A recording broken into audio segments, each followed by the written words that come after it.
नमस्कार दोस्तों, मैं विनय दुबे मुंबई से। कैसे हो अंडे भक्तों? सुधरे कि बिगड़े ही हुए हो? आज भी चौकीदार हो या फिर डॉक्टर इंजीनियर बन गए? अरे अरे, मैं भी भूल जाता हूँ यार। डॉक्टर इंजीनियर बनने के लिए ऊपर जो खोपड़ी है ना, उसके अंदर दिमाग होना बहुत ज़रूरी है। और गोबर तो गोबर। सॉरी सॉरी सॉरी, गटर तो गटर। मैं विनय दुबे मुंबई से। आप लोगों के लिए मैं दिल से धन्यवाद करता हूँ। जिस तरह से आप लोगों ने मेरे लिए दुआएं की, मेरे लिए आप लोगों ने जिस तरह से प्रार्थनाएं की, पूरे देश से, पूरे विश्व से जिस तरह से मेरे लिए कामना की गई, उसके लिए मैं आप सभी का दिल से आभार मानता हूँ। यही कारण है कि आज मैं बाहर हूँ और वापस से अपने जो लोग हैं, जो मजबूर हैं, उनकी सेवा कर पा रहा हूँ। बहुत सारी अफवाहें इस बीच उड़ी थी। सारे लोगों ने एक तरह से ये अंधभक्तों ने एक तरह से एक पूरा माहौल बना लिया था कि 3-4 साल के लिए कम से कम विनय दुबे गया या रासुका में वो अंदर गया। लेकिन क्या होता है ना, ये अंधभक्तों के ऊपर का जो खाला माला है ना, वो खाली है। उनको समझ में नहीं आता ये जो देश है ना, ये कानून से चलता है। ये जो देश है, ये संविधान से चलता है, इनके बकचोदी से नहीं चलता है। तो कहीं ना कहीं ये चीज़ें वहाँ पे लागू ही। और मुझे बाहर आने में सबसे बड़ा जो हाथ है वो इन्हीं अंधभक्तों का है। मेरी जिस तरह से मुझे ये सोशल मीडिया पे टारगेट करते थे, उसको लेके एक तरह से मेरा उनका जो बैर चल रहा है पिछले सालों से, मैंने कम से कम साल के 365 दिन मैं लेता हूँ, इनकी तबीयत से लेता हूँ। और यही चीज़ कोर्ट में साबित करने के लिए मुझे एक, बोलते हैं ना, एक सबूत की ज़रूरत थी। जो इन्होंने मुसलमान वाला फ़ोटो वायरल कर दिया, बाद में वो जो फैक्ट में निकला कि वो गलत है, उस आधार पे मेरी ये बात साबित हो गई और मैं आज आज़ाद हूँ। ज़मानत मिली है, मामला की जांच चल रही है। मुंबई पुलिस की सबसे बेस्ट टीम इसकी जांच कर रही है। पूरे भारत की जितनी भी सुरक्षा एजेंसीज़ हैं, इसकी जांच कर रही है। और इसमें बहुत जल्द इसकी क्लोज़र रिपोर्ट आएगी, उसमें आप लोगों को पता चल जाएगा कि क्या है। मैं सिर्फ इतना कहना चाहूँगा, अदालत में एक आश्चर्यजनक, एक अप्रत्याशित रिज़ल्ट आएगा अगले कुछ दिनों में इस मामले को लेके, और आप लोग इसको देखेंगे।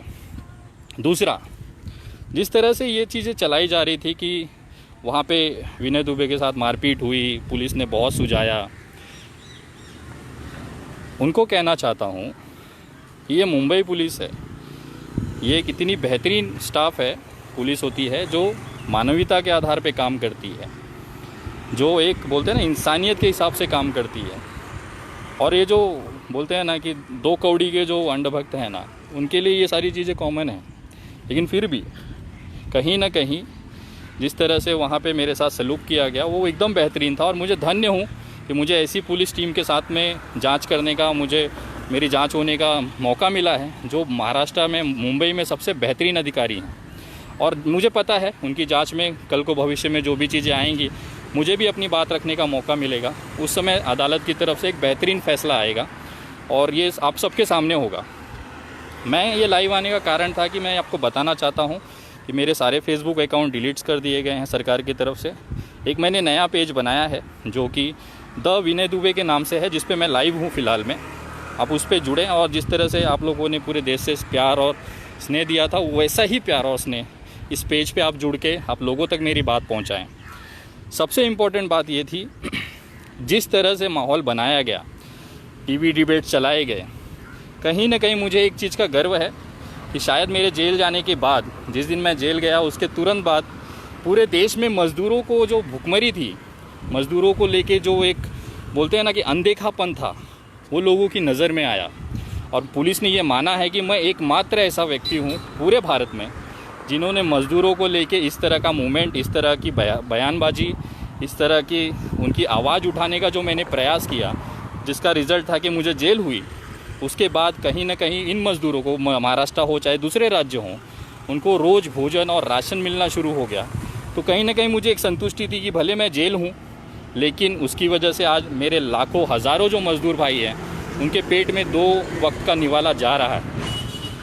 उसके साथ में ही मैंने जो मुद्दे उठाए थे, लोग मुझे अंधभक्त बोलते हैं कि तेरी क्या औकात है, विनय दुबे कौन है, क्या कर सकता है, तेरे को कौन जानता है।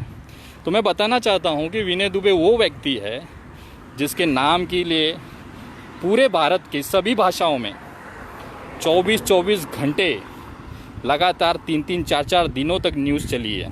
विनय दुबे की वो औकात है।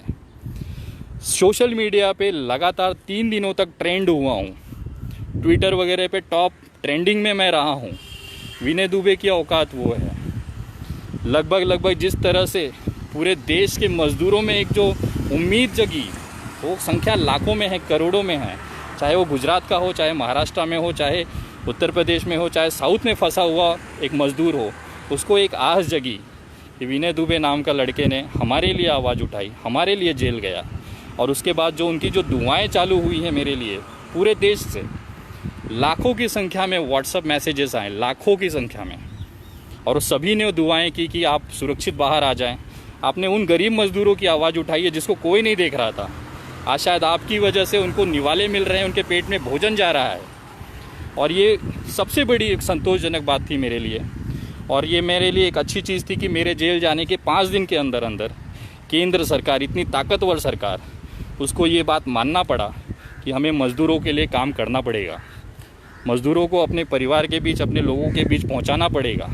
और उन्होंने बस और ट्रेनें चलाने की जो प्रक्रिया थी उस पर काम करना शुरू किया।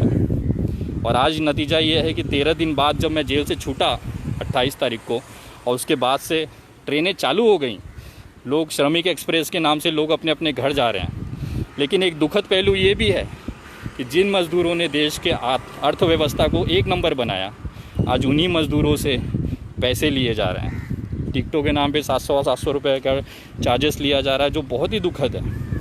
अगर इनके पास पैसे होते तो फिर ये क्यों परेशान होते।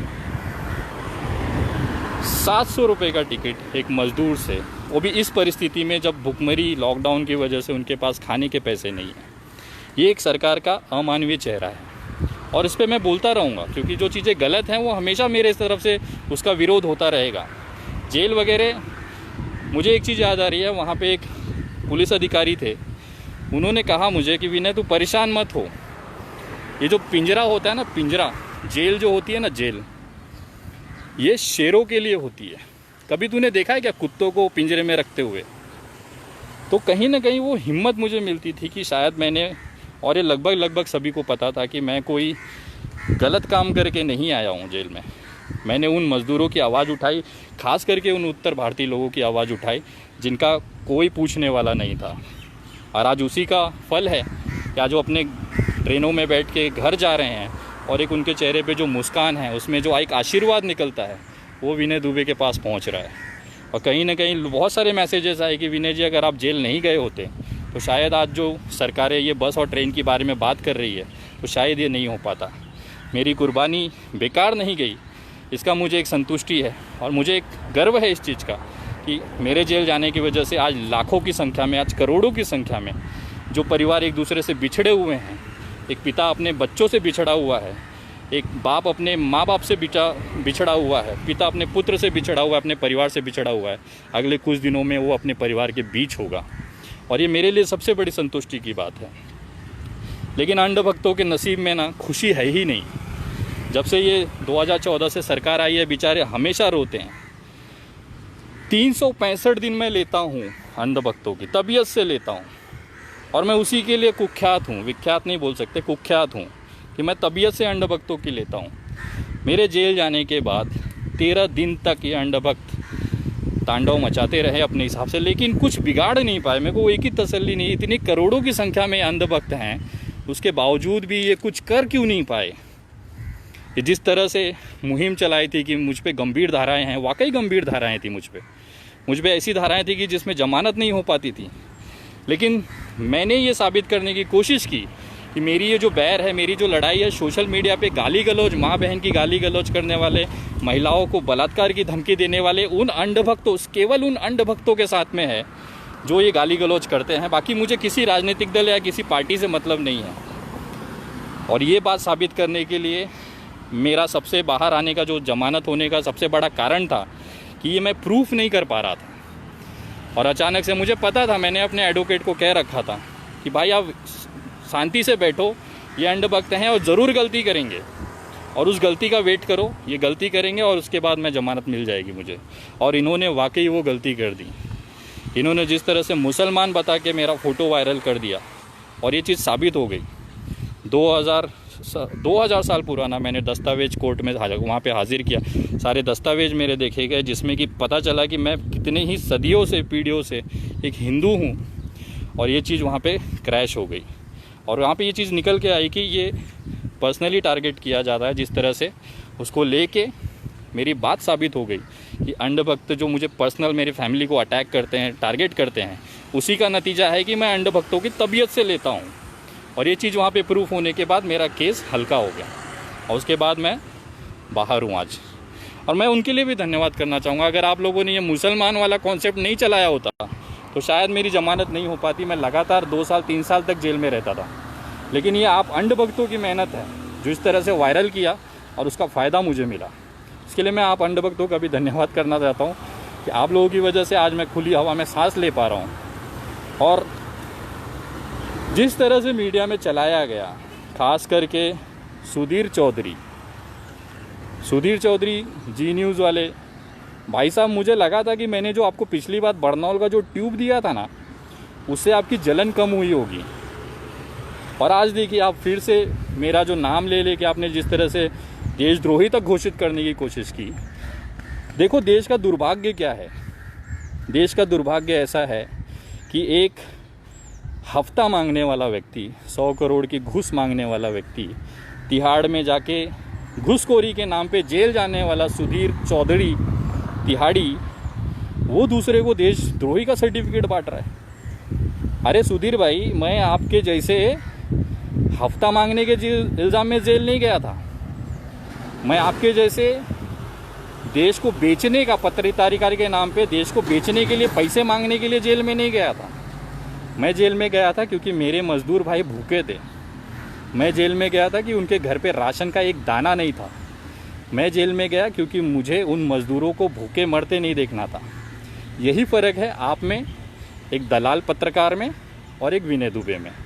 और मुझे लगा था कि पिछली बार जिस तरह से आपने दिल्ली चुनाव में जनता को ये कहा था, क्या कहते हैं कि मुफ्तखोर है दिल्ली की जनता, अरविंद केजरीवाल की चुनाव जीतने के पहले।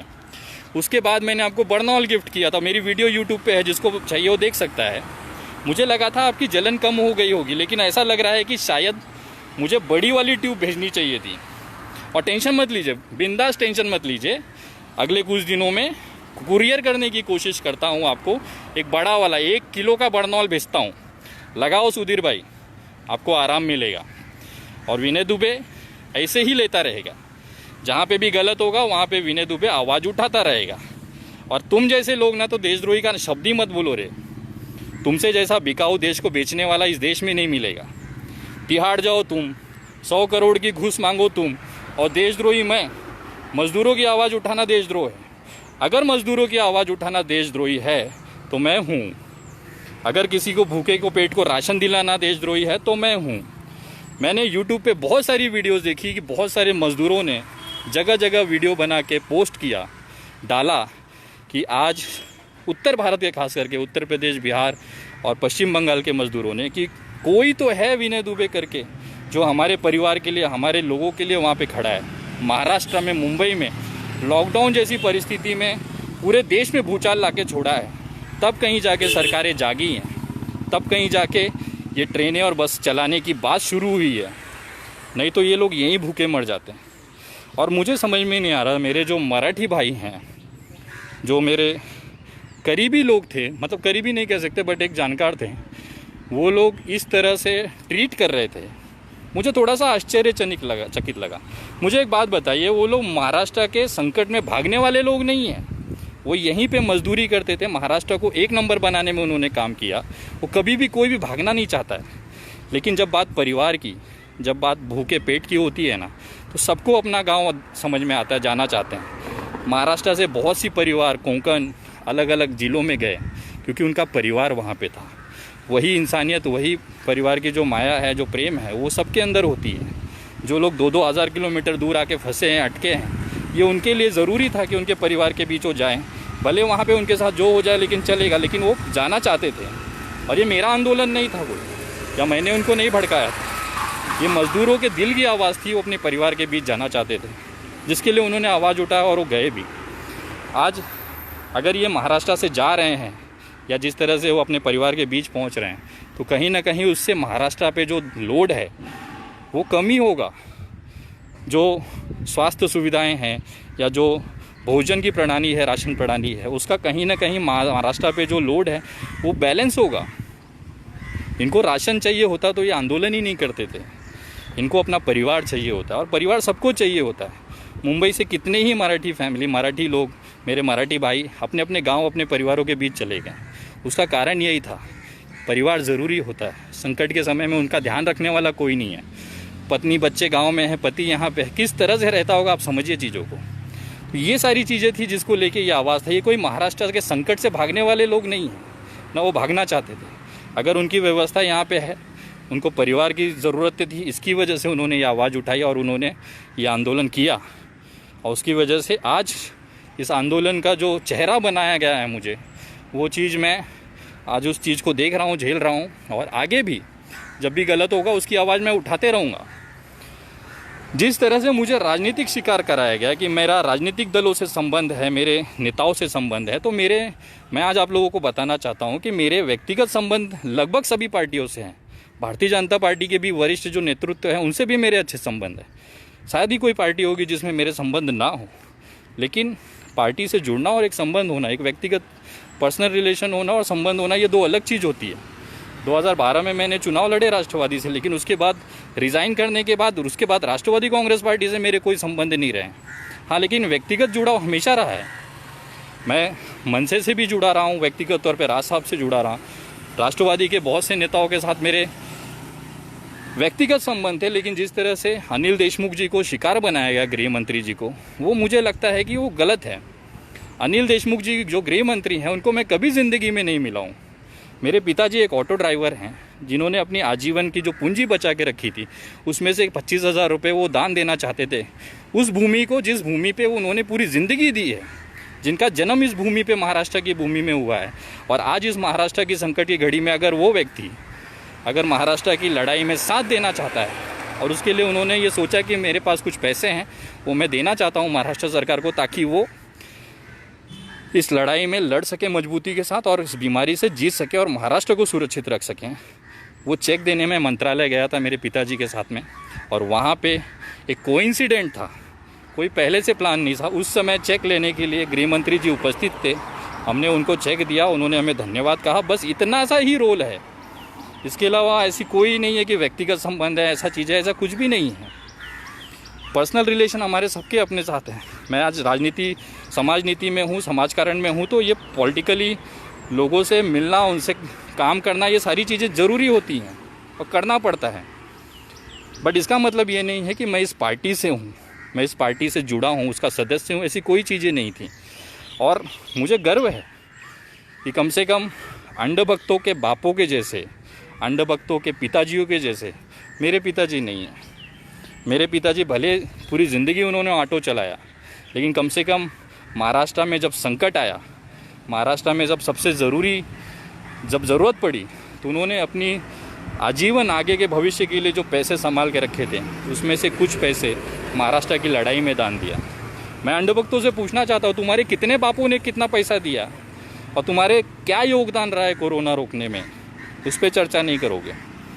और जिस तरह से टारगेट किया जाता है वो बहुत ही भयंकर हिसाब से होता है, लेकिन कोई फ़र्क नहीं पड़ता।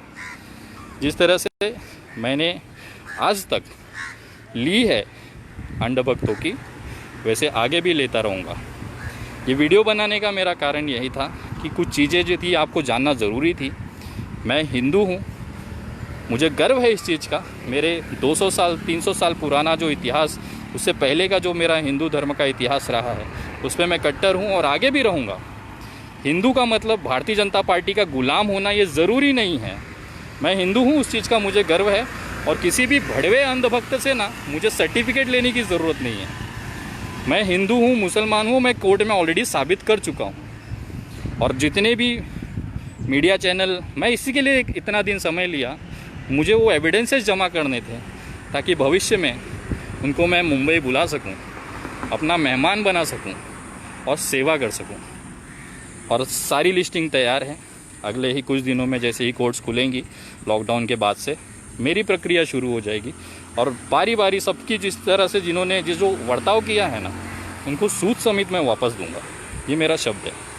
और जो मेरे पुराने साथी हवा में उड़ रहे थे, जिन्होंने कभी कभी पोस्ट डाली थी कि मुझे विनय दुबे के जान से खतरा है, जो विनय दुबे जैसा बैग लटका के अपने आप को विनय दुबे जैसे कपड़े पहन के अपने आप को विनय दुबे समझते हैं, उनको तो खास मेरा संदेश है, आ रहा हूँ, संभालो।